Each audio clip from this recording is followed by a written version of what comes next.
Hello, and thank you for joining today's webinar. On behalf of NextDime and all those on today's panel, I'd like to start by wishing each of you a very safe, healthy, and happy New Year. I am Mark Lussum, and I'm a Senior Executive Director with NextDime, leading our efforts to enhance our brand in North America. Like many of you, I'm a business executive with operational experience across both multiple functions and industries. I'm going to share our contact information at the end of today's session, and I'd welcome meeting with any of you interested in learning more about how NextDime might support you. We are pleased today to help deliver an engaging discussion on global contract management and process improvements. We do recognize that your time is valuable, and we aim to conclude this session in 45 to 60 minutes. I'd like to take a moment to welcome our distinguished panel.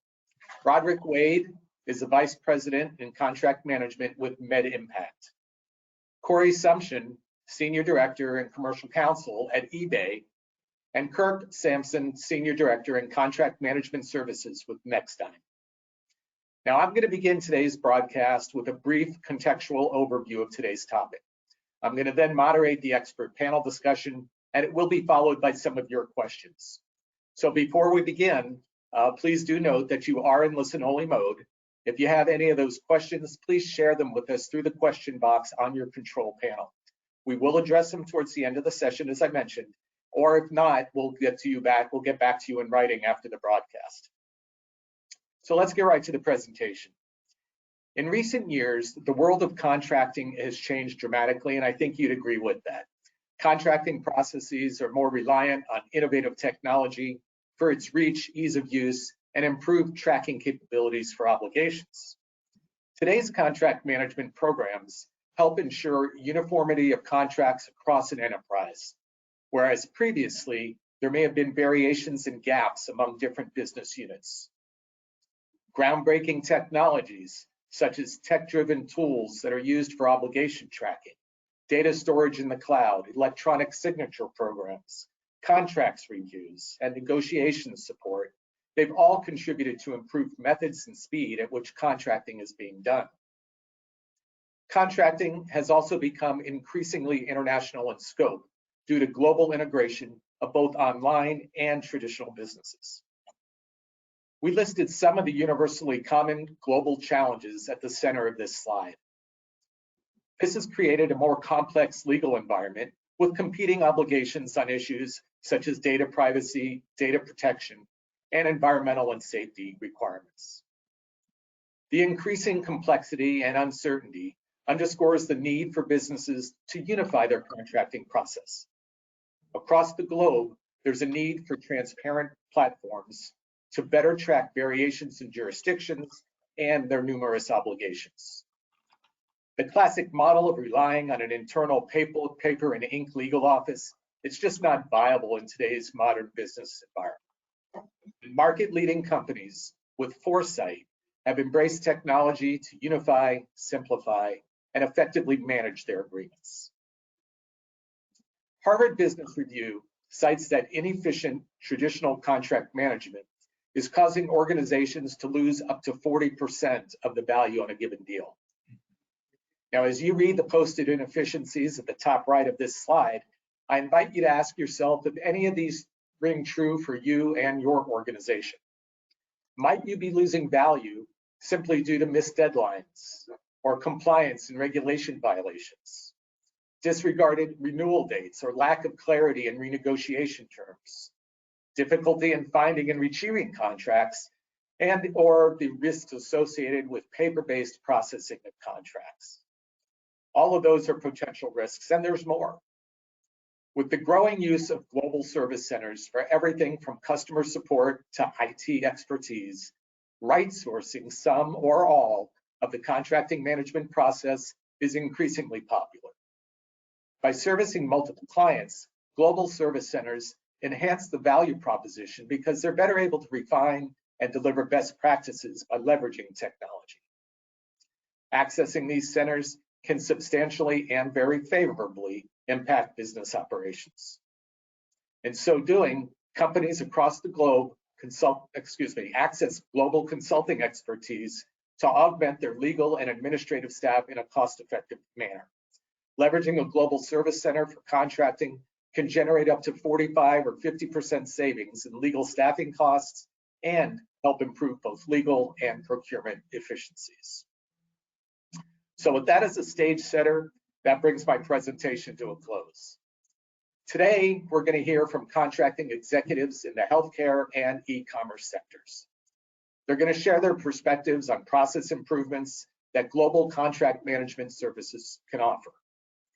I have some prepared questions, and they're intended to solicit their opinions on a couple of topics. One, how they address challenges in a fast-paced global contracting environment, and two, how they leverage their new technologies and practices to improve their bottom line. And let me remind you, if you have any specific areas of interest, please submit your questions electronically. So I'm both humbled and honored to introduce our expert panelists today. Corey Sumption is a senior director in the legal department at eBay. Corey leads a commercial legal team that supports a variety of functions to include real estate, data centers, core products and technology, finance, HR, tax, risk, and other shared services departments.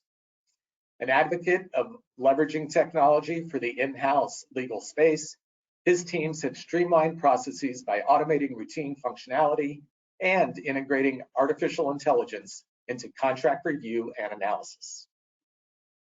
Rod Wade is Vice President of Contract Management at MedImpact. He leads teams that support the sales, buy-side, and pharmacy contract process.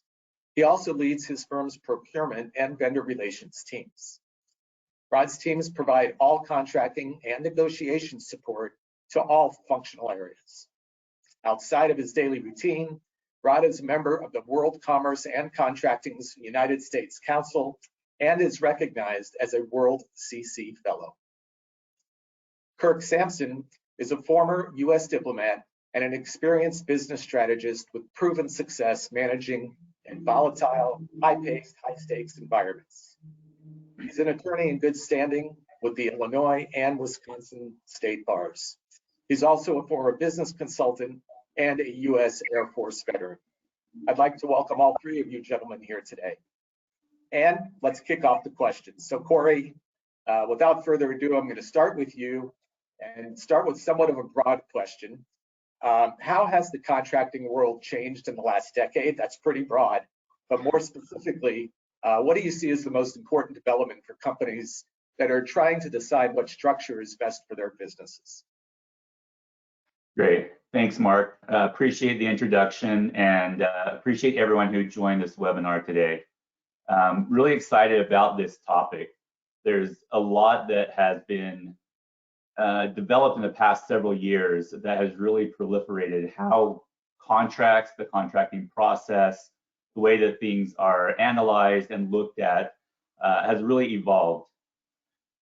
From when I first started in this role, it's been about 9 years now at eBay. We have really evolved in the way that we are using technology, the way that we are managing our processes, from just a simple repository really in the beginning to adding more of a workflow into how contracts are done and then centralizing that globally. So from my observation, really over the past decade, the legal space or the procurement space for in-house contract management has really evolved dramatically.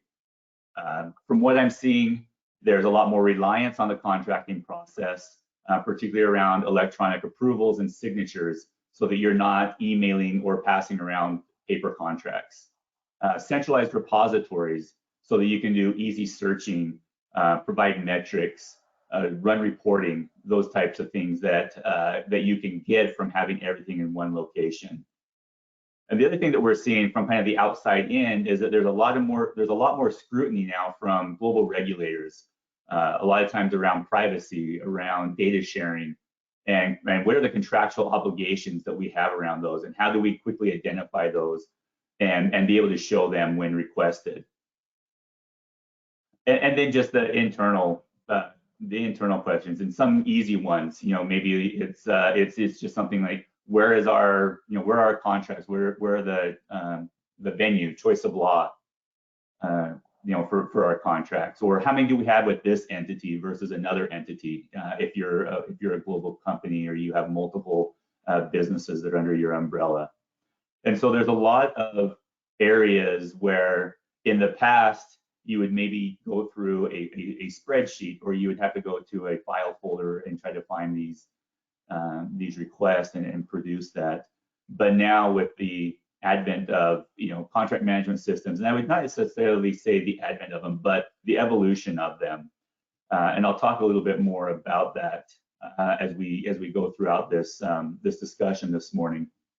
But one of the things that I've observed, and as I talk to some of my peers in other businesses, is that legal departments in particular, and maybe it's a procurement department, every business is set up a little bit differently.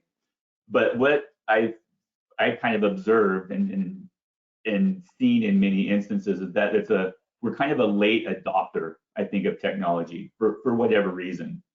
Sometimes it's just going to be something as simple as we're a cost center. We're not going to get the budget for it. It's a bit of an investment, and so that can be an issue.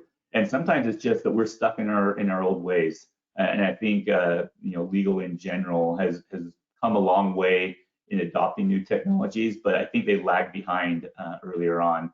But I don't see that as much now. It seems like a lot of companies now and a lot of those that we are working with are really adapting to a lot of the new technology.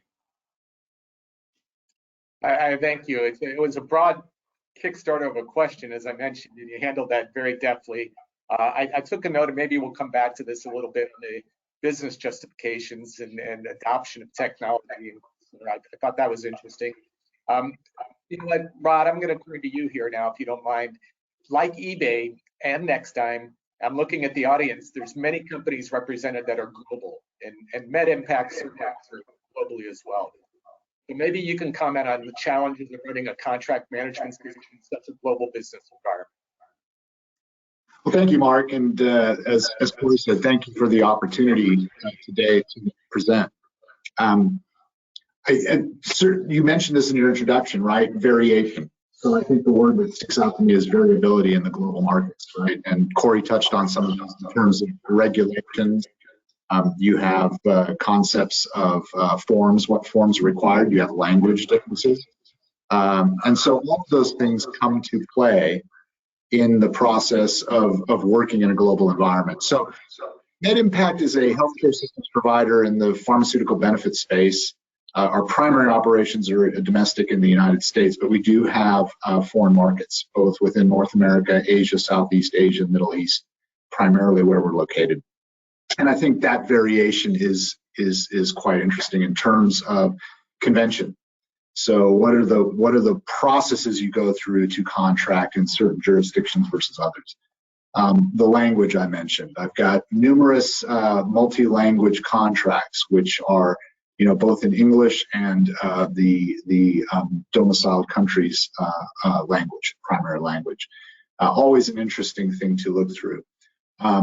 You have different governmental structures that you're operating in. So we have operations within MedImpact working out of Beijing, China. And so you have to look at what the governmental influences are and how you do business.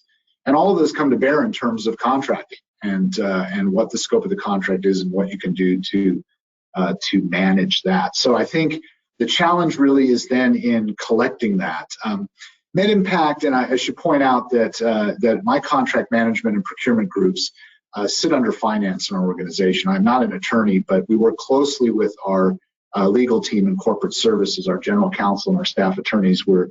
When pre-pandemic we were together, we're physically located together. So we've centralized our operations from a contracting perspective for all the main companies, subsidiaries and affiliates, and there are a number of them. We have multiple subsidiaries and affiliates that we support. So in that context, the centralization has been helpful because it gives us a full view into the contracting activities across the enterprise and across the regions we support. I think that's important. It doesn't work for everyone. The structure is variable. What I've learned from World Commerce and Contracting is there are a lot of models. and it's really how you make them work. But at the center of that is the technology to bring it together, whether you're centralized or decentralized in terms of your contract operations, that technology component is critical to how you manage through that variability and allowing you to track to the obligations you have depending on what market you're in, whether you're on the sell side or buy side, and the variety of things that you come across and how you coordinate that. So that has helped us in our model, but that variability is ongoing, ever changing, and you have to stay apprised of that and really rely on, as we'll talk a little bit later, external support to your enterprise to help you manage that. Appreciate it, Rod. And you're not an attorney, though you play one on TV, right? Isn't that the line? Yeah, the attorneys get a little concerned when I say I don't have all those pesky, ethical standards that I have to abide to. But no, we are ethical business, transparent. No, I teased Kirk before that I worked in a big LA law firm when I was in school, and that led me on my path to business school instead of law school. But I recognize if I'd have known then about in-house counsel, it's a very intriguing space, and I love the attorneys I work with. They are unbelievably capable professionals and critical to the success of any business. Absolutely. And we've got two of them here, and I'm going to turn to one of them now who is uncompromising ethically. To Kirk, welcome aboard, Kirk. Sorry, we knew we'd get to you. You're managing contracts for many global organizations. I know that.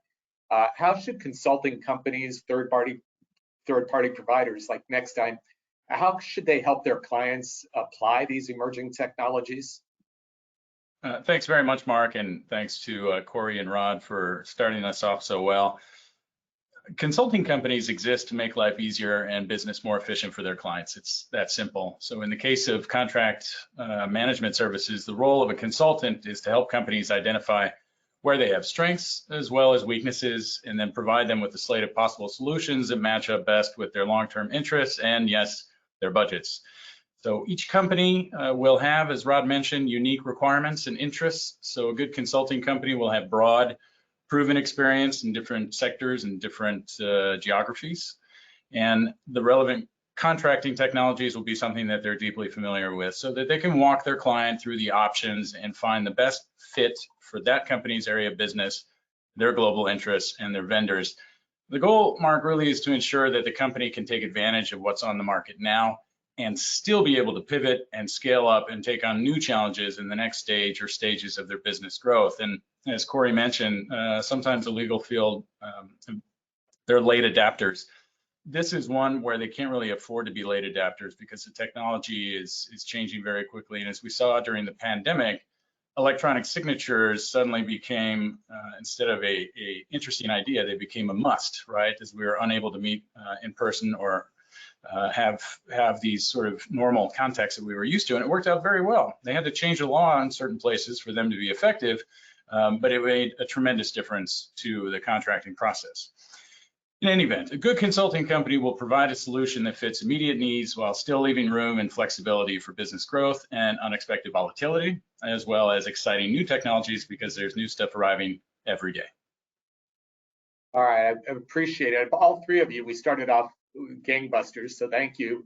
I want to come back to Rod for a second because you mentioned WCC, for those who don't know, World Commerce and Contracting, and there's a recent benchmark report, and it noted and it stated, in fact, that there's a growing gap between the best and the rest of companies as it pertains to how these companies manage their contracts, Rod. So what are you seeing to support that statement in the healthcare sector in particular? Yeah, I think, and this is a great segue, for promotion. This coming Monday, we're actually having World Commerce and Contracting is having a session focusing on their 2021 benchmarks specific to healthcare and pharmaceutical manufacturing in that sector. So and some of the findings that I've been privy to are really trend to my own experience, right? Which is healthcare in particular had some fairly significant and good early adoption.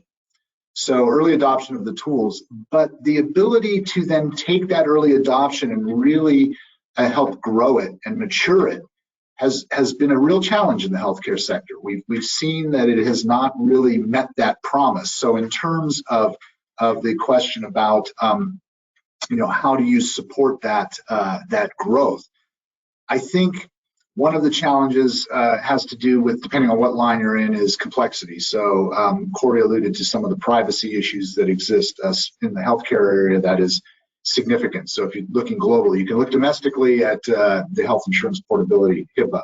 You can look in the EU at the GDPR. You can look in Canada, the PETA. Everywhere you go where there's jurisdictions, there are promulgated regulations regarding privacy and protection of health information. Critically important.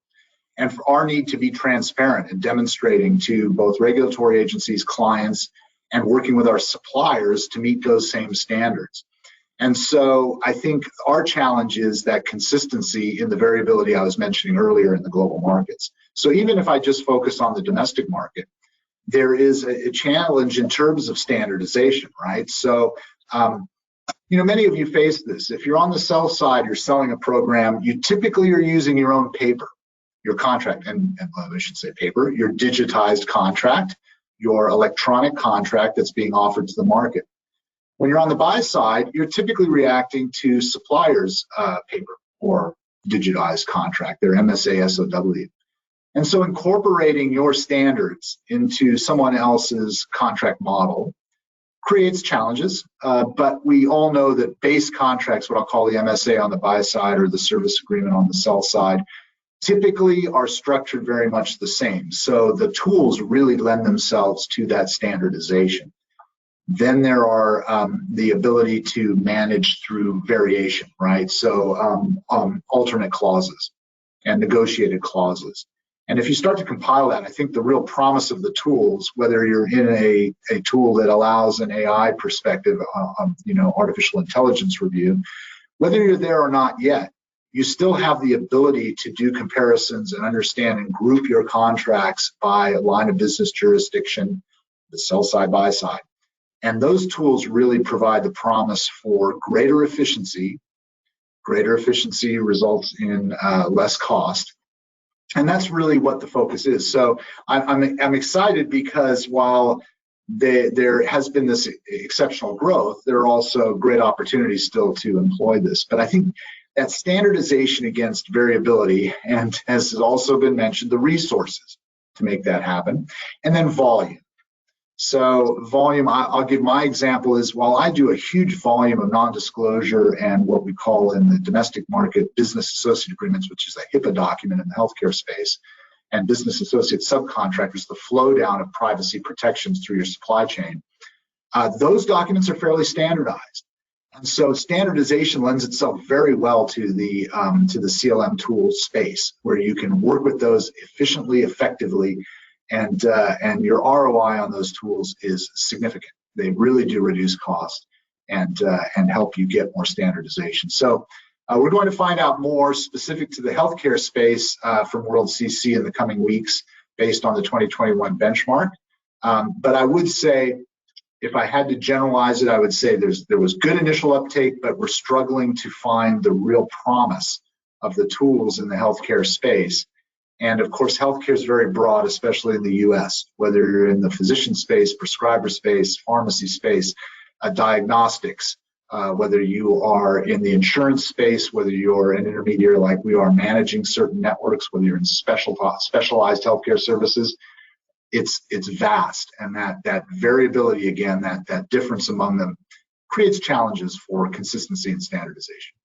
Yeah, you talk about this, and it makes me think there's no shortage of suppliers and new technologies, CLM technologies that are out there. So I know it's a job, and I'm going to take that and segue over to Corey because, Rod mentioned a number of times tools, CLM tools. So let's focus there for a second and talk about new technologies and platforms that you find make it easier to manage the end-to-end contracting process, Corey. And maybe if you're willing to share, have you adopted any of those at eBay?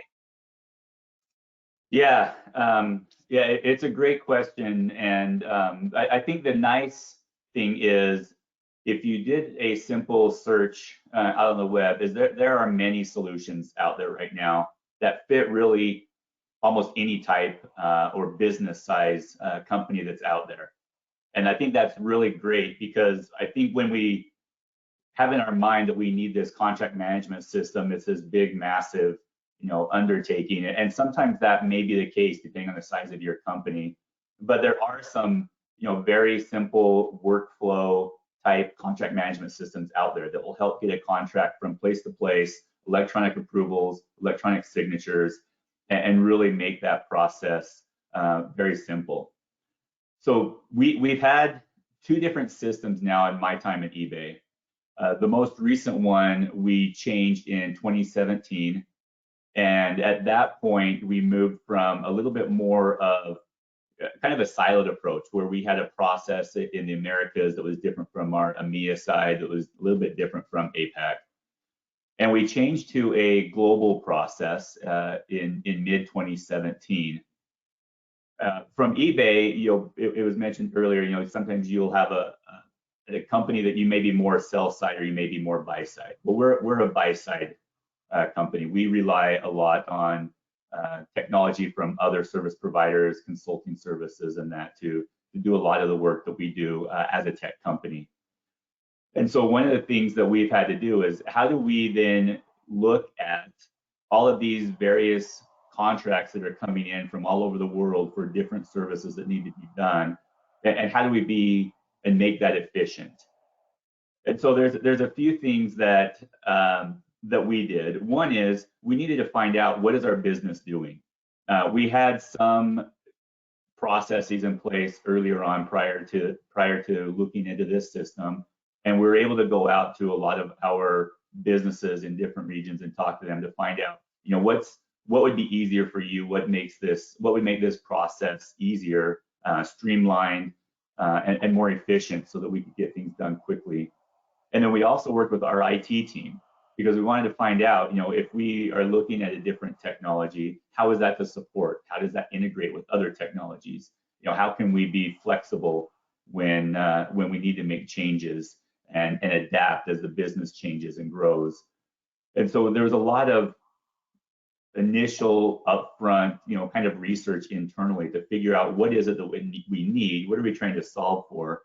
And then to go out to market and see what solution would be the best for our company, and what can we do to make that happen on scale.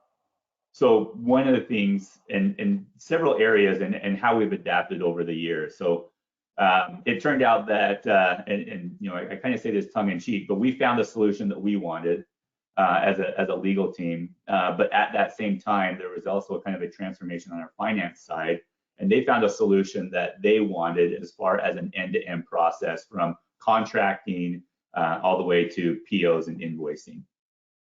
So it was kind of this end-to-end solution. So we ended up going with a slightly different tool than what we wanted, but that's like I mentioned earlier, kind of as a legal team, when you're a cost center, you don't have all the behind your decisions that you may want to have. But the tool works, and it's been effective for us.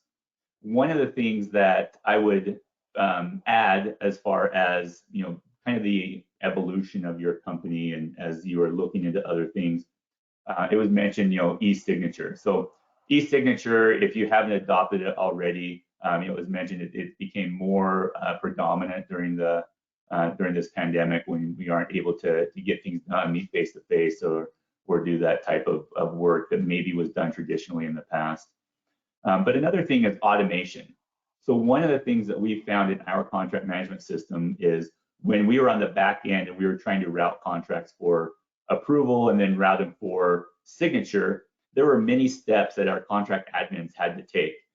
Answer this question and then wait, and then answer this question, and then that would add these people. And once everything was in place, then we could send that contract for approval and signature. So one of the things that we were able to do, working with our IT team, is to put different, using metadata that was submitted in the contracting process, to leverage that, so that whenever a contract came through and it was from this country, it was from this business unit, a few different parameters like that, then the system would automatically add certain approvers. or it would automatically route to the right process or the right place for approval and signature. So automation, there's RPAs and different things that can be leveraged in technology to make that process a little bit better. And then just one last thing, because this is where I think the biggest change, at least in the last couple of years, has been, is the use of AI, artificial intelligence. Sure. And so we have leveraged that now for, I think we're going on our 3rd year now, leveraging AI in our contract review. And we use it in many different ways. But when you're talking about how can you leverage it in the most efficient way, one of the things that we do, particularly around our NDAs, and even some of what we call our low risk, low dollar value statement of works, work orders, those types of things, is we have it where when a contract based on certain criteria is submitted, it hits our AI tool. That AI can do a quick review. It's evolved now, so now it actually does our redlining, and it provides guidance just as though an attorney had gone through and just marked it up. And then depending on the parameters, it will send that to different teams and to the attorney. So they already have that.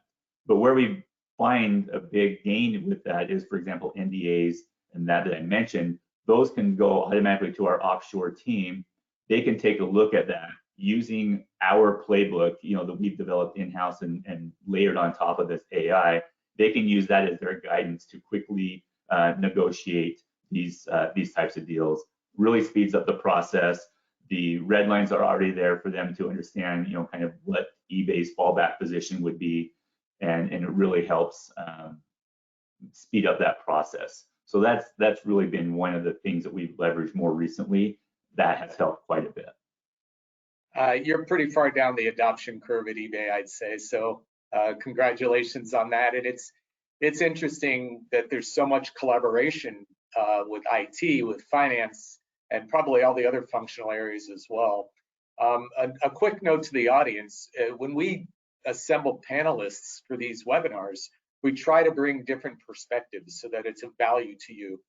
In this case, Rod and Corey are both doing this in-house, and Kirk is a third-party provider here. Rod and Corey both made comment about how finance gets involved and there's business justification issues. I'm going to turn to Kirk now, because Kirk, we know that clients do require that we deliver value. All right, very similar to what Rod and Corey have to deal with internally. So what are the primary advantages to RightSourcing a contract management service?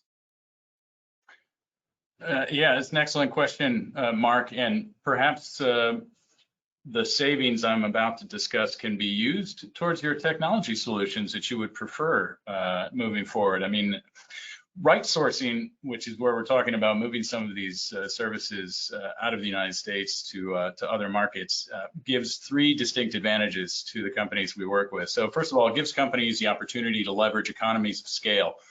A service provider generally will have a large staff working on multiple projects, so the per unit cost of this expertise is spread out among a group of companies, and no single client is paying for the entire foundational structure or training requirements for the people that are on that project. Second, through RightSourcing, you can take advantage of a large pool of highly qualified workers, as well as the lower labor costs in other countries, commonly referred to as labor arbitrage.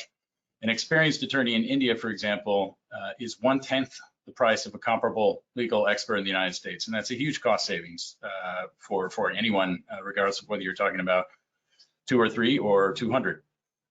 Finally, the advantages of these global service centers is you get true global coverage, both geographic as well as around-the-clock service. So even if your US-based headquarters is working on a 9-to-5 schedule, when you're using a global service center, your contract management group can be working with vendors in Asia, Africa, and Europe on their timelines. So that improves your customer service, and it also dramatically reduces your contract negotiation turn time.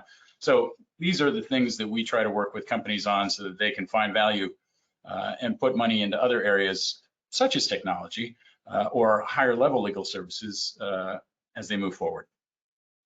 Yeah, it's interesting. The end result is the same. It's got to be justified, no matter if it's internally generated or externally sourced. Rod, I'm going to come back to you, and I want to come back a little bit to the healthcare piece, if you don't mind.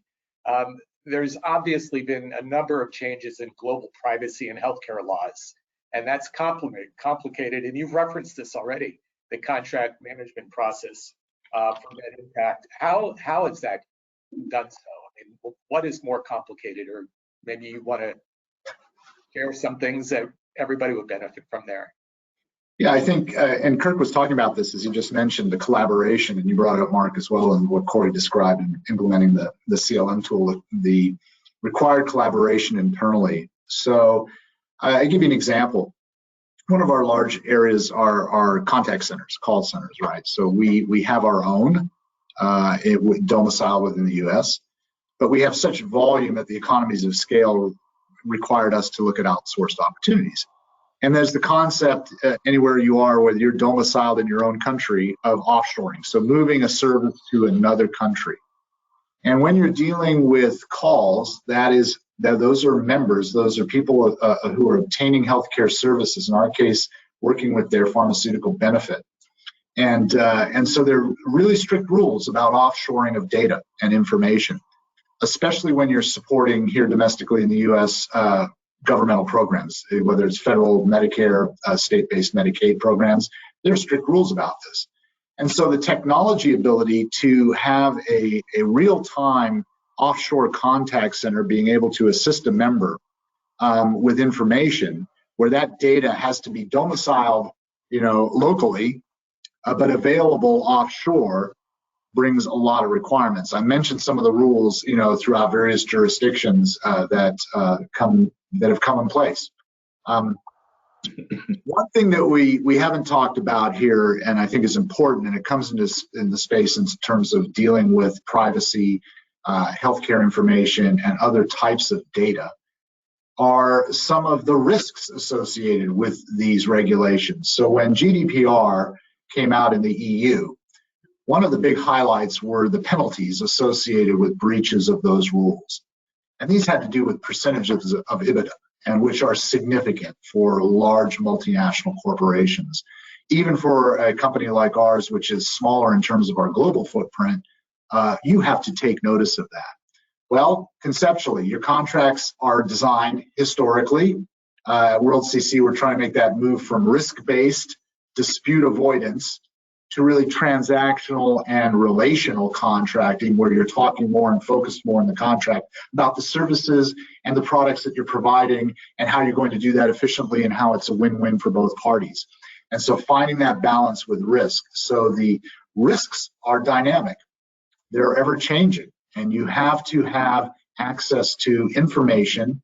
And this is where external parties are critical for your success, where you can find subject matter experts within those jurisdictions who can help you develop the appropriate controls in order to manage and do business in those jurisdictions under the rules and regulations that affect you. So it just keeps getting more complex. It doesn't get less complex, it gets more complex.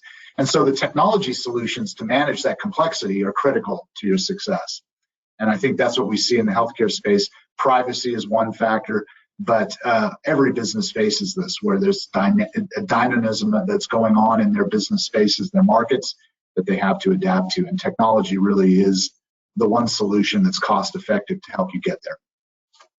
Yeah, I appreciate those insights. And before I bounce to Corey, Kirk, I want to come back to you for a sec. Sure. Companies have to integrate. And so how does a company integrate existing internal legal and administrative capabilities with a global business process management partner? And you'd be probably best suited to answer this.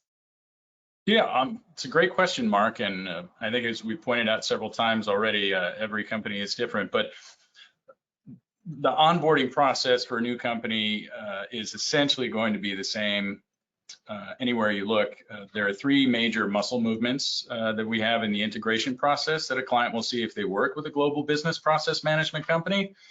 The first issue, obviously, is to formalize existing processes and legal positions through the use of playbooks and templates. This helps to ensure that the business is getting consistent service from the management company that needs to be told essentially what the preferences are for their client. It has the added benefit of aligning the work in-house, which we find in many cases may have been fragmented or inconsistent due to stovepiping or legacy processes. This is a great chance to freshen up internally as well as you get ready to use an outside third-party supporter. Companies that advise on these type of setups with multiple clients have the experience to better redefine your procedures by leveraging a best practice approach. They've been there and seen that, and they can share these hard-won insights with the client. The second phase of this process is to structure the team and technology to ensure success. So this involves a deep dive into metrics to ensure that the right combination of contracting assets, trainers, managers, and support staff are dedicated to the process to be certain that things can be done smoothly and efficiently. And finally, Mark, the last step in integration is really to just jump into the practice and engage in constant dialogue with the client. What is working well? What can be improved? How do we deal with unexpected complexities or novel negotiation approaches from our business partners? After a few months of this type of exchange, the global contracting management service will absolutely seem like a seamless extension of the company's workforce. And these three things can be done, as I said, in a few months for most companies. Yeah, the iterative feedback is consistent across all business issues to include this. So that's interesting that you'd comment on that. Corey, you know, I'm going to take us maybe out of the very specific technology stuff into something else for a second here. How do you effectively manage a contracts team that's spread across the globe? And how does that differ from having everybody under one roof? Yeah, it's a great question, and one that I think will be different for different companies. But before I actually get into that, I wanted to just kind of agree and kind of put my stamp on what Kirk was just talking about. So we have used, you know, an offshore company, or well, we've used NextTime for the last almost 7 years for a lot of our contract management processing. And so a lot of our back-end processing, some of our NDA negotiations, those types of things, we do leverage that. And we have so for, like I said, for the past 7 years. And where Kirk was talking about, you know, once you have the process down, once you've created playbooks, once they are really integrated, you don't see a change from, you know, what may be happening locally within your you know, your local country or what is happening offshore. It's really seamless as far as how that works. And one of the other added benefits is it's also part of your process improvement. So as they're going through and seeing a lot of different things that maybe you're not seeing because there's a larger volume going there, you can get that feedback and say, oh, well, we're seeing these types of deals coming from this team over and over again. Maybe there's a way that we can try to, you know, speed up that process for them. And so there's just an added benefit of doing that. And like you said, it helps leverage and maximize your cost as you're looking to really improve your processes. So just my 2 cents on that, but I think it's really something to consider as you're going through your evaluation of how to improve your process or how to get a process started. There's a lot of expertise out there. So to the question about, you know, having a global team versus having your team under one roof, you know, the under one roof approach, I think, you know, it's pretty obvious that you have everybody, you know, in one location. If there are questions or issues or problems that arise, you can quickly have a conversation about it and you can knock it out pretty quickly. There's maybe a little bit more collaboration because you're just right there, you know, in close proximity to each other. And there's that benefit there from just being in one location. But that's not always in your control. If you are a global company and you are managing a global process, you know, having everybody in one location could actually be a detriment because now you have time zones that you're dealing with, or you have maybe language barriers that you're dealing with. And if it takes you a day or two to respond and then a day to come back, you've already lost, you know, close to a week when you're trying to get something resolved. And so the challenges, I say, are there, but the benefits greatly outweigh having a global team, particularly if you're able to have parts of your team in the higher volume areas of your company. And so from our perspective, about 3 years ago, time escapes me now. It feels like the last 2 years didn't really happen. Maybe it's been 5 years ago, now that I think about it. We were a little bit more decentralized. And so we had one tool that was central for everybody, but we had part of our contract admin team reporting to different leaders. And so each process, even though we're using the same tool, was slightly different. And then there were times, though, when that would add a problem. If we had to get a contract signed by multiple entities, but the process in the US was a little bit different than a process in EMEA that was slightly different from a process in APAC, it became a little bit of a challenge to try to make sure that everything was getting done correctly and as efficiently as possible. So we had to go to our senior leadership and talk to them and really get them on board with centralizing our processes and making sure that if we are submitting a contract, out of Japan or out of Switzerland or the UK or in the Americas, that same process, the approach that was taken is the same everywhere. What that meant is that we then had one centralized team that could then provide the same guidance locally to those legal teams, to those procurement teams. The process, everything that was in place would be the same, so that when we had these multiple affiliate contracts, or if we had to do even type of reporting sometimes, it would be a little bit different. And so now that we centralized that, it made it a little bit easier. So, it's not easy to have team meetings when you have, your Singapore employee, there, and your employee out of Bern, and then your US-based employee. So you have to adjust for that and do the best that you can. You have to, your hours, you may have to do, evening meetings sometimes, or early morning meetings. But I think the benefit of that greatly outweighs not having, a centralized, or a international team, a team that can be there right with the business and give guidance. And what we've found is that the stress, particularly, from the business side, but as well from the legal side, because it was, sometimes conflicting. Well, do I do it this way or do I do it that way? Has really decreased, and that alone really did remove a lot of the obstacles and a lot of the roadblocks that we were seeing, and we were able to really remove a lot of the duplicate questions that were getting asked as they would submit a contract for one type of a deal versus another. So, I think it's important to be where the business is, to support them, and to do everything you can to make your processes as consistent as they can be, no matter where that business is located. Thank you. I appreciate you tacking on to Kirk's response earlier, as well as answering that question. And to the audience, it's time. I've got some questions here from you. I'm going to get into those, and if you have others, fire away. We'll get to as many as we can. We have about another 10 minutes or so.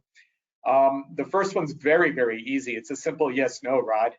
Are you a next time customer?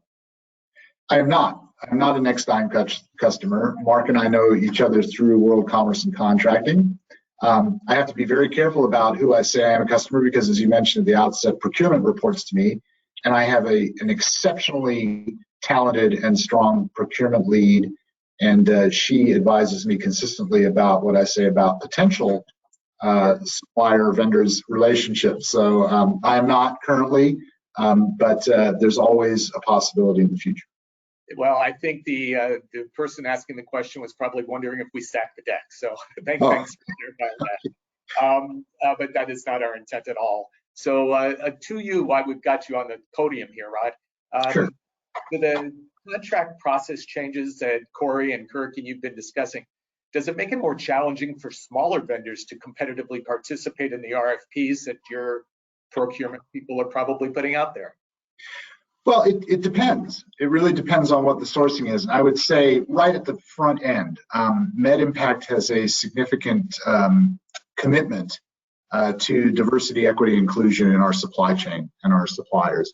And so oftentimes, whether you're looking at minority, women-owned, veteran organizations, both domestically and globally.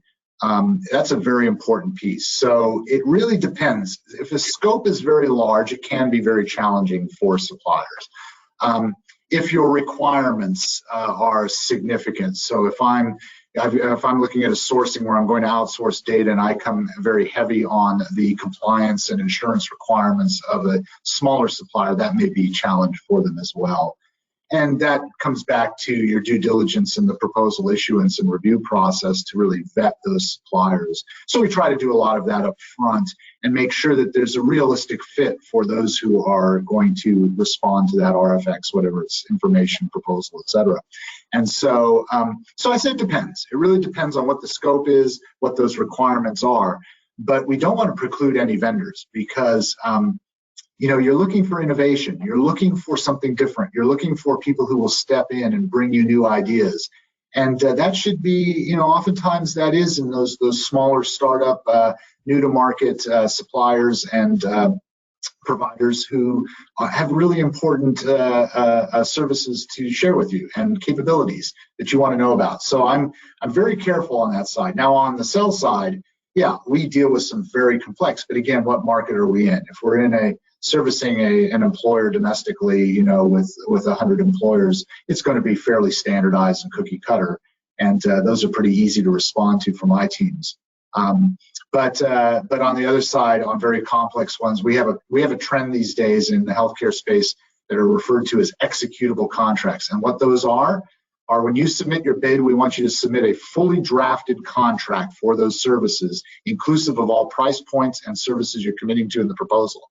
Well, my team is staffed to manage the clients we actually have, and that has created a huge impact for my teams in terms of the ability and resources to develop those. And that's a technology solution I'm looking at, is how to really help that process tied back to our system we use on our proposal side, on the sell side, to really download that and do it from an electronic basis to digitize that process. So yeah, complexity matters, but you don't want to overlook small innovative employers in your bid process on either bidder seller bids buy side. Appreciate that. There's a couple more coming through that are thematic. So I'll just address Corey here with this. And Rod, if you want to tack onto this, feel free. Corey, the question is how you assess and select your CMS partner in this global environment. And also now somebody does have a question here and put their name. So Hasib asks the following question also, and I think it's relevant to what I just asked you, talking about value for money factor. And is it a decisive one when selecting vendors? So maybe you could tap into both of that, and if you need to add on, feel free. Yeah, I can address that. I think it goes a lot to what Rod had mentioned as far as the value and what you're looking for. You know, there are a lot of providers out there, and if you are maybe a smaller company or you're a growing company, you know, there is some value of selecting a company that can provide a contract management solution for you and grow with you. And so, you know, they may have the technology that you need, and they may be able to support and get you up and running. And then they can also grow with you. You know, there are a lot of startup companies that look for that type of company that can kind of be their benchmark and help them to get going.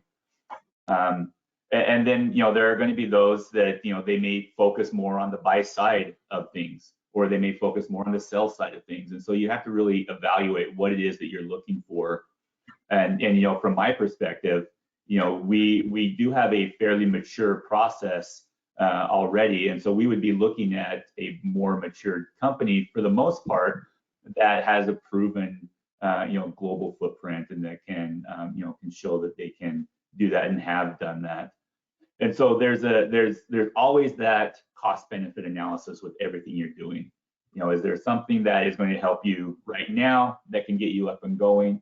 Is there something that you have to invest a little bit more in upfront because of what you're already trying to accomplish, or maybe you're upgrading or replacing what's currently in-house to get something that will do more than what you've had already, and maybe it's homegrown and you're trying to get something more. Before I go to our final question for Kirk, do you have anything to add on, or are we okay? Yeah, no, I would quickly say, Hasib asked the quote value for money. And I mentioned I'm in finance, I'm reporting to the chief financial officer of our organization. So yes, the value for money is still a significant consideration. Calculation of return on investment for that tool or that purchase that you're making is critical. It's expected. It's expected that you make that evaluation. But I have the flexibility to take into consideration the broad range of things that Corey has just described in terms of that right fit. So it is a component of it for sure. It always will be. And so you have to take that in consideration in any buying activity. And Kirk, we'll finish up with you before we go to some quick concluding remarks. Everybody today has mentioned electronic signatures. So that was a game changer, of course. What's the next big thing in contract management, whatever big thing means to you? Sure. Well, for me, it's autonomous negotiations, and there are some folks out there that are making this process fully non-human, right? For lower level contracts, the automation of contracting negotiations is a really fascinating step forward in efficiency. It will allow companies to save such a tremendous amount of expensive human legal time on contract negotiations, and it really is a game changer. So I'm not talking about AI redlining, although that area has also grown in leaps and bounds and it was discussed previously. I'm talking about the technology that takes simple contracts from end to end and does not require any human intervention. The technology usually is interaction with the chatbot. So a vendor wants to come in, they can talk to the chatbot about their variations within a certain specific limit, and that's it. And then they sign the contract when they're done. If your company can do that with NDAs and simple vendor contracts, let's say that's 10 or 15,000 a year that you don't have to touch at all. Imagine how much more time your high-priced legal experts will have to do work on other more meaningful projects. And I think 5 to 10 years from now, we've already talked about adoption, and automation is going to be one of those things that the people who get on that bandwagon early are going to be, I think, quite happy. Those who are late adapters are really going to be paying a substantial price and lost efficiencies until they can adjust to that new paradigm. Yeah, any technology is exciting to see what the future holds, and this is no different. Rod, Corey, Kirk, thank you. I'm going to ask each of you if you'd like to have maybe 30 seconds, any closing remarks in that order. Rod? I just thank you for the opportunity to share with the audience today. These are important talking points. We're all looking for ways to make our business more efficient. Kirk just mentioned, the horizon is pretty exciting in terms of what can be done. We're not going away as contract professionals. There's a lot of work still to be done. So there may be a fear component to that AI-driven technology component, but it really should be embraced for the opportunities it creates. And what Kirk said, freeing up yourselves and your professionals in the space to be able to look at other opportunities and things that they can contribute to make it even better, continuous improvement. And thank you today to next time for the opportunity today. Our pleasure. Corey? Yeah, I would just echo what Rod said. There's a lot of technology that is out there that can be leveraged. The fear of adoption, really should be addressed, and making sure that it's for the right reasons. There is a lot that can be done to, as was mentioned by Kirk, to really free up those attorneys that can add more of the strategic value to the business, rather than maybe the mundane rote types of contracts that don't need full legal review. And so adopting automation, adopting chatbots, adopting AI, anything that can be done to free up those resources to add the value to the company, I think pays off dividends in the end. So thanks again for having me, and very happy to be a part of this panel. And thank you. And Kirk, you want to wrap?